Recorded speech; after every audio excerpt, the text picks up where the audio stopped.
خليني أسألك سؤال مهم جدا. هو لما حد يقولك أنا مع العدالة الاجتماعية يبقى كده تلقائيا ملاك؟ طب لما يقولك مفيش ملكية خاصة يبقى بيحب الفقير؟ طب لما يقولك الحزب فاهم مصلحتك أكتر منك تديله المفتاح ولا تغير الكالون؟ تخيل دولة أكبر من أوروبا الغربية كلها درجة الحرارة بتوصل -50 في الشتاء، الملايين بيعيشوا تحت رقابة صارمة وفكرة واحدة بس، الشيوعية، وحلم بالسيطرة على العالم. النهاردة هنتكلم عن أكبر تجربة سياسية في القرن العشرين. تجربة قالت إحنا عايزين نحرر الإنسان وانتهت بالإنسان مش لاقي ياكل بس عارف يغني للحزب. أهلا بيكم مع الاتحاد السوفيتي، الدولة اللي كانت عايزة تحكم العالم وما عرفتش تدير سوبر ماركت. روسيا قبل 1917 بلد عظيمة، قيصر قاعد فوق وشعب قاعد تحت، فقر، حروب، جوع، وإحساس عام إحنا تعبانين بس محدش سمع.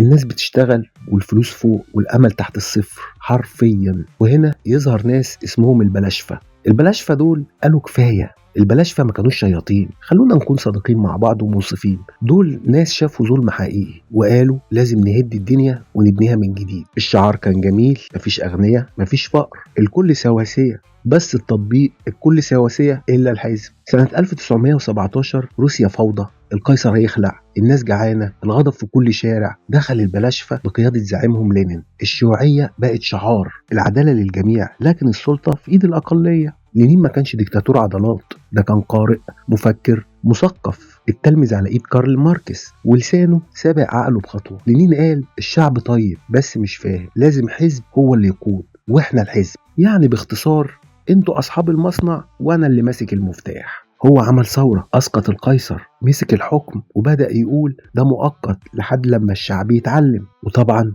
المؤقت في السياسة زي الوعود الانتخابية، أي سلطة تقول لك سيبها علينا اعرف إنك داخل على سيب ضيع حياتك علينا. بعد لينين جه ستالين، الإنسان اللي حول الخوف لسياسة رسمية، مصانع، مشاريع ضخمة، خطط خمسية، بس ورا كل إنجاز هتلاقي ملايين الضحايا. لينين مات وساب وراه حزب وما سابش تعليمات كفاية. دخل بعده جوزيف ستالين، وده مش مثقف، ده مدير مخازن، راجل فهم السياسة ببساطة، اللي يخوف يحكم. ستالين عمل ايه؟ خطط خمسية، مصانع، مزارع، انجازات على الورق، بس الحقيقة اعتقالات، اعدامات، معسكرات عمل، اختفاء ناس بالهبل. الولاء بقى اهم من الكفاءة والشك بقى سياسة الدولة. اي حد يقول لك ليه يتسجل مش وطني. اول ما تسمع احنا في مرحلة لا تحتمل النقد اعرف انك دخلت في مرحلة اللي ما بعد العقل. الاتحاد السوفيتي مش مجرد اقتصاد او سياسة، رغم كل ده الاتحاد السوفيتي كبر، جيش، نووي، صواريخ، مخابرات بتتدخل في كل حاجة، تدخل بيتك من الشباك. العالم بقى منقسم،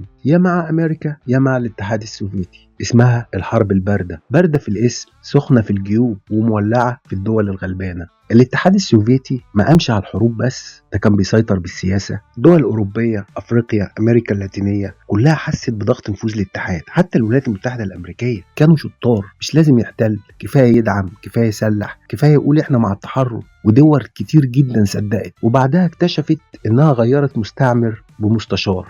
أما المواطن فالأكل مدعوم بس مش موجود، الشغل مضمون بس مرتبك تعبان، السكن حق بس الدور بعد 15 سنة، والحرية كانت في المتحف. كل حاجة الدولة بتفكر فيها عنك، تشتغل فين، تعيش فين، تفكر ازاي. يعني باختصار انت مش مواطن، انت مشروع.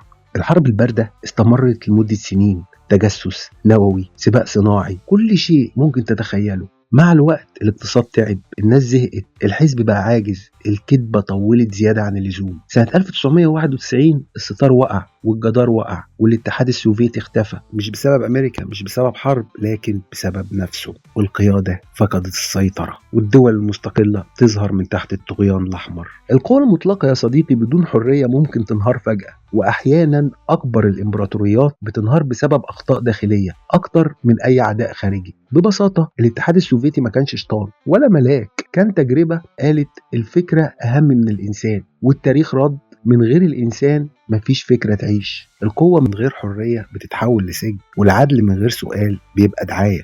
وأكتر جملة خطيرة في السياسة هي احنا عارفين مصلحتك أكتر منا، لأن بعدها دايما بيجي وانت مالك. بس خلاص، أشوفكم الحلقة الجاية.